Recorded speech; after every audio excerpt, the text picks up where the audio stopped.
आज Doubtnut app download करें। Doubtnut पर अपने सभी गणित, रसायन विज्ञान, भौतिक विज्ञान और जीव विज्ञान के डाउट्स का करो सफाया।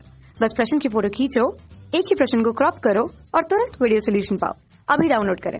हेलो स्टूडेंट, सवाल है वर्ग 16 के तत्वों के सामान्य गुणधर्मों को उसके आयनन एंथैल्पी के संदर्भ में विवेचना कीजिए।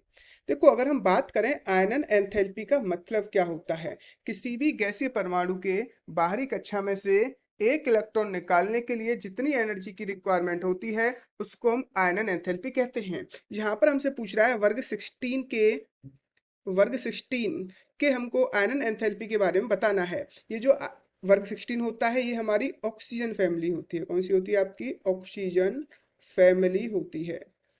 और अगर हम इसमें देखें कौन कौन से तत्व होंगे, एक होगा oxygen, sulphur, selenium, tellurium, polonium. Polonium आपका रेडियो एक्टिव सब्सटेंस है, इसलिए यहाँ पर हम इसकी बात नहीं करेंगे।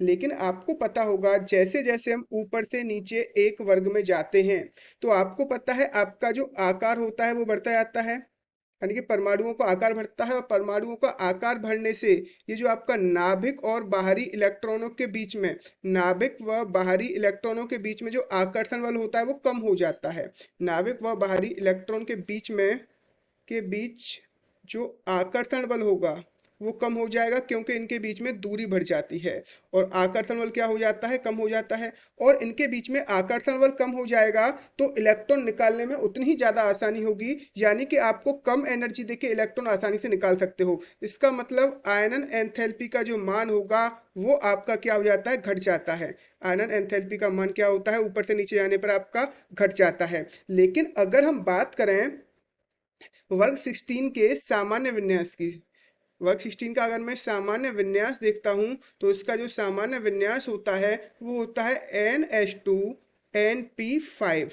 Sorry NP4।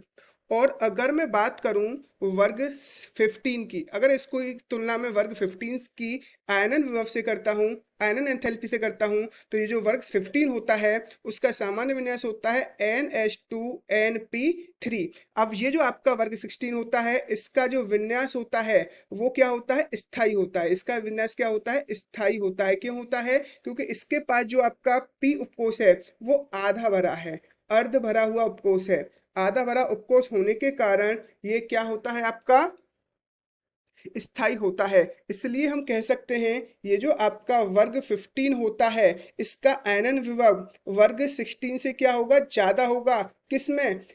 आवर्त में। एक ही आवर्त की बात करेंगे, किसमें? आवर्त में। जैसे अगर मैं बात करूं ये जो आपका नाइट्रोजन का आयनन विभव का मान, आयनाइजेशन एंथैल्पी का मान ऑक्सीजन से ज्यादा होगा। क्यों होगा? क्योंकि यह आपका क्या रख रहा है? स्थायी विन्यास रख रहा है। किस वजह से? इसका जो पी उपकोष है वो आधा भरा हुआ है। धन्यवाद। कक्षा 6 से 12वीं से लेकर नीट, IIT, JEE वो एडवांस के लेवल तक 1 करोड़ से ज्यादा छात्रों का भरोसा। आज ही डाउनलोड करें डाउटनेट ऐप या व्हाट्सएप करें अपने सारे डाउट्स 8400 400 400 पर।